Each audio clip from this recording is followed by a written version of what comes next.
ගෙදර ඉඳන් කරන්න පුළුවන් බිස්නස් අයිඩියාස් වල බිස්නස් අයිඩියා නම්බර් 5. ඒ කියන්නේ 5.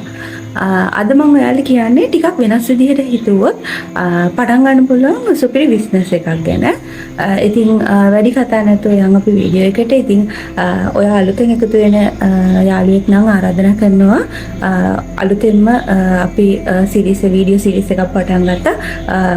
ඔයාලට ගෙදරින් කරන්න පුළුවන් ව්‍යාපාර මොනවද කියලා දැනුවත් කරන්න. ඉතින් කලින් වීඩියෝස් ටික බලන්න කියලා ආරාධනා කරනවා. ඒ වගේම channel එක subscribe කරන්න අමතක කරන්න එපා.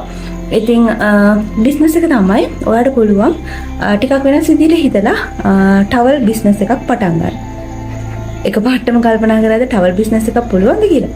ඉතින් මේක ටිකක් සාමාන්‍යයෙන් කඩේ තියෙන ටවල්ම නෙමෙයි.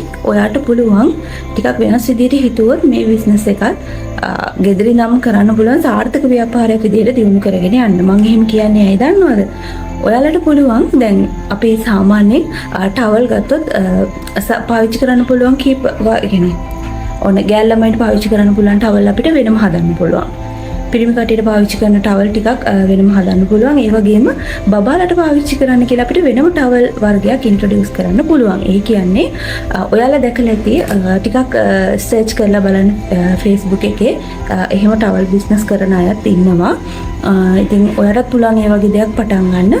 පොඩි ළමයින්ට සාමාන්‍යයෙන් printed එකක් තියෙන ලස්සන ඩිසයින්ස් ඔයාලට තොග විදිහට ගෙන්නගෙන අලෙවි කරන්න පුළුවන්. මොකද ටවල් කියන එක අපිට සාමාන්‍යයෙන් මහන්න බෑනේ. එතකොට මේක අපිට රීසෙලින් බිස්නස් එකක් විදිහට තමයි කරන්න වෙන්නේ.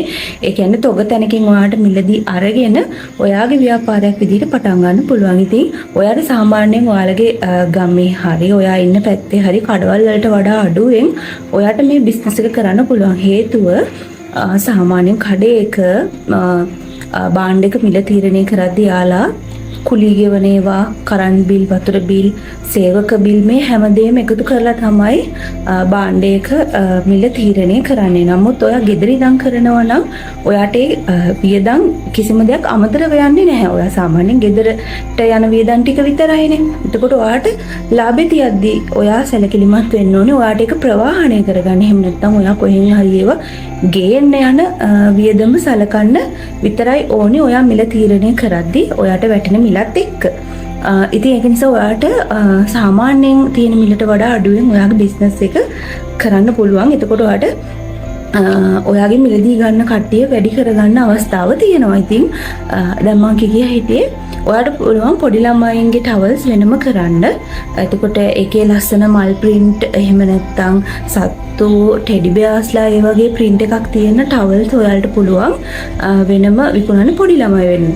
එතකොට පුරුෂ පාර්ශ්වය වෙන එහෙම නැත්නම් පිරිමි අය වෙනුවෙන් ඔයාලට ටවල් කරනවා නම් යාළුවා සාමාන්‍යයෙන් ටිකක් ලොකු සයිස් ටවල් එකක් ටිකක් අඳුරු පාටවල් එහෙම නැත්නම් තද පාටවල් වලට තමයි ඒ අයගේ ටවල් සාමාන්‍ය වැඩිපුර ඒ අය තේරීම තියෙන. ඉතින් එතකොට ඒ වගේ ටවලුත් ඔයාට ඔයාගේ ස්ටෝර් එකට එහෙම නැත්නම් ඔයාගේ බිස්නස් එකට එකතු කරගන්න පුළුවන්. එතකොට ගැලමයිගේ ටවල් විදිහට ඉතින් ඔයාට පුළුවන් ලස්සන පාටවල් රෝස පාට, නිල් පාට ඒ වගේ ටිකක් ඇහැ යන පාටවල් තෝරගන්න.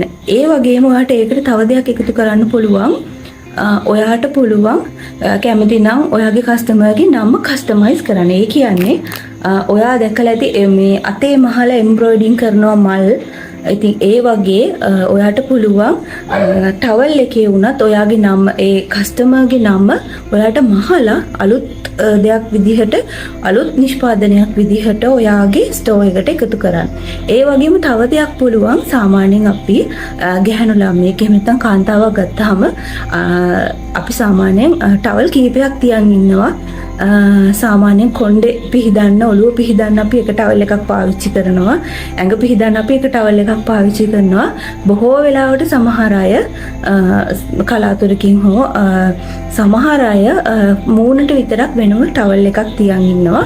එතකොට අපි ওই වැඩ තුනටම ටවල් තුනක් ගන්නවා නම් ඔය ටවල් තුන අපි ඔක්කොම එක සයිස් එකකින් ගන්න නැහැ. සාමාන්‍යයෙන් අපි සයිසස් 3කින් වගේ තමයි මේ ටවල් එක පාවිච්චි කරන්නේ. මොකද අපි ඇඟ පිහදන්න ගන්න ටවල් එක ටිකක් අඳින්න අදින්න පුළුවන් සයිස් එකේ ලොකු එකක්. ඒ වගේම කොණ්ඩෙට සාමාන්‍යයෙන් මීඩියම් වගේ සයිස් ටවල් එකක්. එතකොට මූණට විතරක් අපි පාවිච්චි කරනවා නම් චූටි ෆේස් ටවල් එකක් සාමාන්‍ය ස්මෝල් සයිස් එකකටත් වඩා අඩු වුණත් ප්‍රශ්නයක් නැහැ. ඒ වගේ ටවල් 3ක් වගේ පාවිච්චි කරනවා.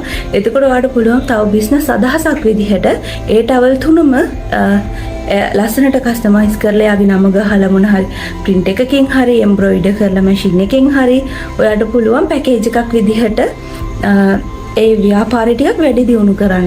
ඉතින් මම මේ දුන්නේ ඔයාලට අදහසක් විතරයි. ඔයාලට ඒ ව්‍යාපාරය වුණත් දිගටම කරගෙන යනවා නම් තව ඔයාලගේ අලුත් අදහස් එකතු කරගන්න පුළුවන්. ඒ වගේම විශේෂයෙන් කියන්න ඕනේ ඔයාලා මේ බිස්නස් එක පටන් ගන්නවා නම් මුලින්ම ලොකු ප්‍රමාණයෙන් සල්ලි වියදම් කරන්න යන්න එපා. ලොකු ප්‍රමාණයෙන් තොග දේවල් මිලදී ගන්න යන්නත් එපා. මුලින්ම ඔයා දැන් ඒක විකුණුණත් නැතත් ඔයාට පාවිච්චි කරන්න හරි පුළුවන් විදිහට එහෙම නැත්නම් තෑග්ගක් දෙන්න පුළුවන් විදිහට හරි කියලා හිතලා මුලින්ම ඔයා ලොකු ප්‍රමාණයක් ස්ටොක් කරන්නේ නැතුව පොඩි ප්‍රමාණයක් ඔයාට හදිස්සියේ විකුණුන්න නැතුනොත් ඔයාට පාවිච්චි කරන්න පුළුවන් විදිහ ප්‍රමාණයක් මුලින්ම ඔයා ස්ටොක් එකක් විදිහට ගෙන්න ගන්න. ඉතින් ඔයාට මේ ටවල් නම් ගන්න පුළුවන් ඒත් පිටකොටුවෙන් ඔයාට ගියොත් තොග විදිහට ටවල් ගන්න පුළුවන්. එහෙම නැත්නම් පමුණුවෙක් තියෙනවා. පමුණුවේ රෙදි තියෙනවා කියලා ඔයාලා දන්නවා මහරගම. ඉතින් එහෙම ගියොත් ඔයාට පුළුවන් තොග විදිහට ටවල් මිලදී ගන්න. එහෙම ගෙනල්ලා ඔයාට මේ ව්‍යාපාරයත් සාර්ථක ව්‍යාපාරයක් විදිහට ගෙදරින්ම අමතර ආදායමක් හොයාගන්න දියුණු කරගන්න පුළුවන්. ඉතින් මම හිතනවා ඔයාලට මේ වීඩියෝ එකත් ප්‍රයෝජනවත් වෙන්නේ නැති කියලා. ඔයාලගේ අදහසත් කමෙන්ට් කරගෙන යන්න. එහෙනම් අදට ගිහින් එන්නම්. ඔයාලා හැමෝටම සුබ දවසක් වේවා.